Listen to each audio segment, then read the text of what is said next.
은퇴라는 단어를 입에 올릴 때마다 사람들은 마치 자유와 여유가 찾아올 것처럼 말하지만 정작 그 문턱을 넘은 순간 마주하게 되는 것은 현실이라는 이름의 벽이다. 특히 자영업자로 평생을 살아온 사람들에게 은퇴는 퇴직금도 없고 연금도 부족한 채 갑자기 생업의 끈이 끊기는 순간이다. 이 시간에는 한 전직 자영업자의 이야기를 통해 은퇴 후 맞닥뜨린 냉정한 세상을 함께 들여다보려 한다. 서울에서 25년 동안 작은 분식집을 운영했던 63세의 박모 씨는 늘 바빴다. 새벽에 문을 열고 밤늦게까지 일했다. 장사는 잘 되진 않았지만 늘 손님이 끊이지는 않았다. 그는 은퇴라는 말을 별로 생각해 본 적이 없었다.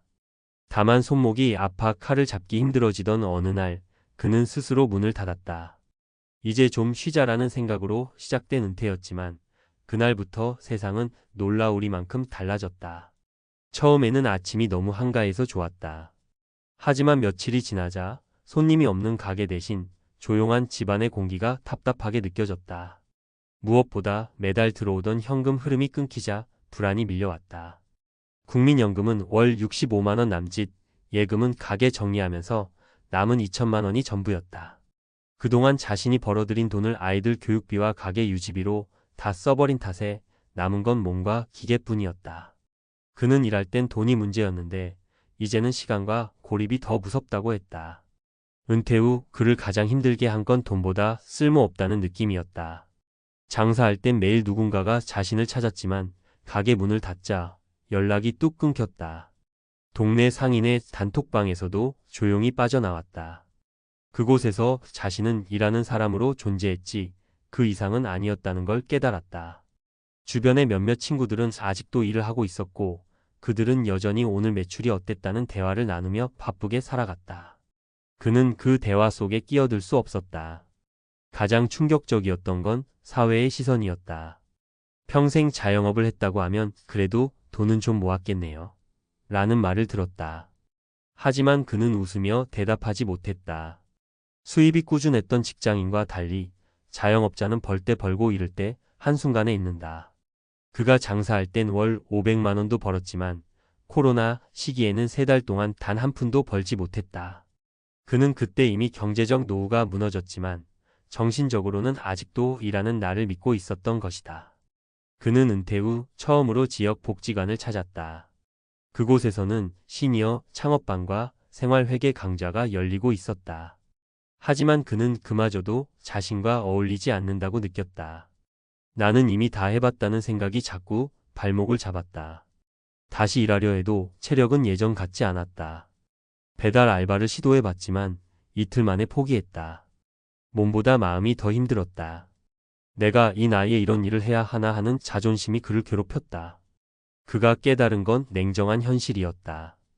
은퇴 후 세상은 누구도 나를 불러주지 않는다는 사실. 사회는 더 이상 그의 경험에 관심이 없었다. 가게를 정리하면서 들인 권리금이나 노하우는 아무 의미가 없었다. 시장 구조도 바뀌었고 고객도 바뀌었다. 그는 세상은 내가 쉬는 사이 더 빠르게 달려가고 있었다고 말했다. 하지만 그에게도 변화의 기회는 있었다. 그는 우연히 복지관에서 만난 또래 친구들과 함께 은퇴자 요리 모임을 만들었다. 주 2회 모여서 간단한 음식을 나누며 이야기를 나누기 시작했다. 처음에는 단순한 취미였지만 어느새 사람들은 그의 손맛을 알아봤다. 지역 행사에 초청받아 간단한 음식을 내놓았고 작은 용돈도 생겼다. 그는 비로소 다시 필요한 사람이 되었다는 느낌을 받았다. 전문가들은 이런 사례를 통해 말한다. 자영업자의 은퇴는 단순한 업의 종료가 아니라 정체성의 붕괴로 이어지기 쉽다고. 일과 관계, 그리고 자존심이 모두 한꺼번에 무너지는 것이다. 따라서 자영업자에게는 경제적 은퇴보다 심리적 은퇴 준비가 더 중요하다. 하루아침에 사회적 연결이 끊기지 않도록 퇴직 전부터 새로운 활동 기반을 만들어야 한다. 작은 동호회나 봉사활동, 혹은 경험을 나눌 수 있는 커뮤니티라도 꾸준히 이어가야 한다. 또 하나 중요한 건 돈의 흐름을 끊지 않는 것이다. 이를 완전히 멈추는 대신 부담 없는 형태로 이어가는 것이 필요하다. 소규모 온라인 판매, 취미 기반의 소득 활동, 혹은 단기 프로젝트 참여 등은 단순히 수입을 넘어 사회와의 연결을 유지시켜준다. 박 씨처럼 은퇴 후에도 나를 필요로 하는 무언가를 만들어가는 사람들은 상대적으로 빨리 회복한다. 반대로 쉬는 게 목적이 된 사람들은 오히려 우울감과 불안을 먼저 느낀다. 박 씨는 최근 이렇게 말했다. 세상은 냉정했지만 그 냉정함 덕분에 다시 일어설 수 있었다. 이제는 돈보다 내가 살아있다는 느낌이 더 중요해졌다. 그는 이제 은퇴를 실패로 보지 않는다. 오히려 두 번째 사회 진입의 시작으로 보고 있다. 은퇴 후 냉정한 세상은 누구에게나 다가온다. 그러나 그 차이는 미리 준비했느냐에 달려 있다. 은퇴란 일의 끝이 아니라 관계의 재설계 그리고 새로운 의미의 재발견이다. 누군가는 그 냉정함 속에서 무너지고 누군가는 그 안에서 다시 자신을 세운다. 결국 은퇴는 세상의 냉정함을 통해 나 자신을 새로 배우는 시간이다. 그것을 외면하지 않고 마주한 사람만이 진짜 인생 2막을 시작할 수 있다. 은퇴 이후의 세상은 생각보다 훨씬 더 단단한 현실로 우리를 맞이한다. 특히 평생 자영업으로 생계를 꾸려온 사람들에게 은퇴는 단순히 일터를 떠나는 문제가 아니다. 그것은 사회로부터의 퇴장이고 스스로의 존재의 이유를 다시 묻는 순간이기도 하다. 직장인은 퇴직금을 받고 국민연금이나 기업연금으로 일정한 흐름을 유지하지만 자영업자는 매달 들어오던 현금 흐름이 멈추는 즉시 삶의 리듬이 무너진다. 돈의 문제만이 아니다. 매일 부딪히던 사람, 일상 속 대화, 나를 필요로 하던 손님과 거래처의 부재가 한꺼번에 찾아온다. 이 공백은 단순한 휴식이 아니라 정체성의 붕괴다. 나는 누구이며 무엇으로 살아가야 하는가? 전직 자영업자 박 씨의 경우를 보면 그 심리를 더 분명히 알 수 있다. 장사할 때는 늘 불안 속에서도 살아 있었다. 손님이 많을 때는 피곤했고 손님이 없을 때는 두려웠다. 하지만 그 두려움조차도 자신이 움직이는 증거였다. 가게 문을 닫은 뒤 그는 처음으로 아무도 나를 찾지 않는다는 사실을 경험했다. 사람들은 여전히 밥을 먹지만 그의 손맛을 기억하는 이는 없다. 시장은 변했고 거리의 간판은 새로 바뀌었고 세상은 그를 두고 계속 앞으로 나아갔다. 그는 그 속에서 멈춰버렸다. 자신이 세상에서 쓸모없는 존재가 된 듯한 감각, 그것이 은퇴 후 자영업자에게 가장 먼저 찾아오는 냉정한 현실이다. 이 시기에 많은 이들이 심리적 방황을 겪는다. 장사할 때는 늘 손님과 거래처, 직원이 자신을 중심으로 움직였지만 은퇴 후에는 자신이 세상의 중심이 아님을 깨닫는다. 불과 몇 달 전까지만 해도 누군가는 그에게 전화를 걸어 물건을 주문했고 누군가는 맛있다고 칭찬했다. 그러나 이제 그 전화는 끊겼다. 그 공백을 견디지 못한 이들은 다시 일을 찾아 나서지만 나이가 벽이 되고 체력이 한계를 드러낸다. 그러다 결국 이제는 그냥 쉬자는 말로 자신을 달래지만 그 쉼은 오래가지 못한다. 돈이 줄어드는 속도는 생각보다 빠르고 외로움은 예상보다 깊다. 전문가들은 말한다. 자영업자의 은퇴 준비는 경제적 계산보다 심리적 적응을 중심으로 해야 한다고. 한 번에 멈추기보다 서서히 속도를 줄여야 하고 일의 형태를 바꿔야 한다. 완전한 중단이 아니라 새로운 연결의 방식을 찾아야 한다. 예를 들어 음식을 하던 사람은 요리 수업을 열고 옷을 만들던 사람은 리폼 봉사를 하며 농사를 짓던 사람은 도시인에게 주말 체험을 제공할 수 있다. 중요한 것은 수입의 크기가 아니라 세상과의 관계를 유지하는 일이다. 사회적 연결이 끊어지는 순간 경제적 불안은 심리적 고립으로 변하고 그 고립은 결국 삶의 의욕을 갉아먹는다. 박 씨는 그 과정을 스스로 겪었다. 처음에는 무기력했다. 하루 종일 TV를 켜두고도 내용은 들어오지 않았다. 아내와의 대화도 줄었다. 이유는 단순했다. 대화할 이야기가 사라진 것이다.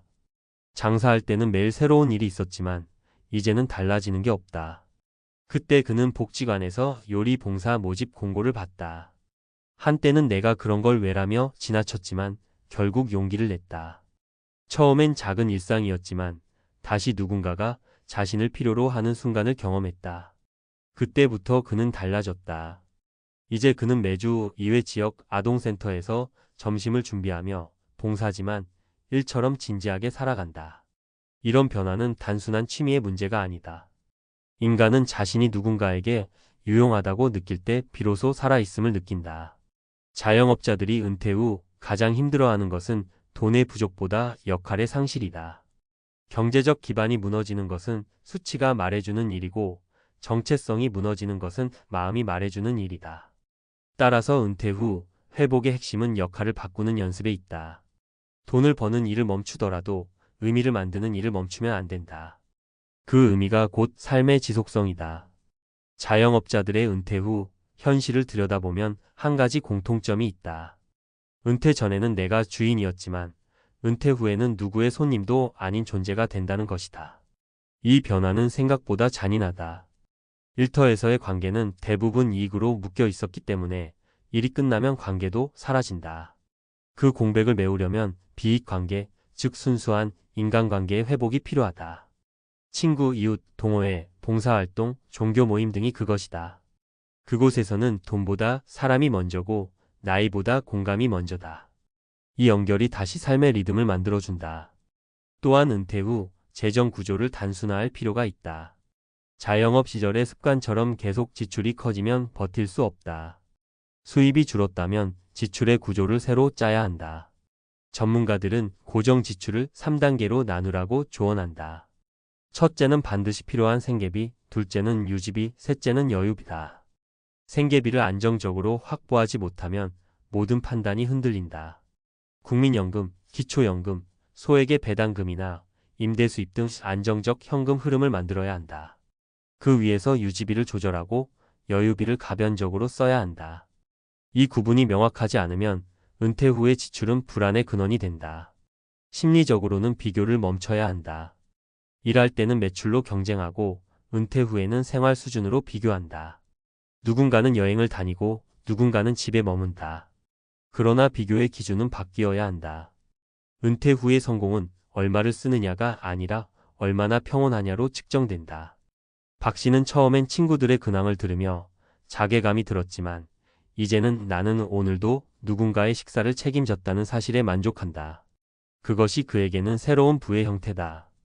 마지막으로 자영업자의 은퇴는 퇴장이 아니라 전환으로 이해해야 한다. 삶의 주 무대가 바뀌는 것이다. 전에는 손님을 위해 살았다면 이제는 자신과 주변 사람을 위해 산다. 그 과정에서 다시 배워야 할 것은 돈이 아니라 마음의 사용법이다. 세상은 냉정하지만 그 냉정함이 우리를 단단하게 만든다. 은퇴 후 세상은 달라졌지만 달라진 세상 속에서도 다시 의미를 찾는 사람만이 다음 단계를 맞을 수 있다. 은퇴는 끝이 아니라 변화의 시작이다. 일로서의 나를 내려놓고 사람으로서의 나를 다시 세우는 과정이다.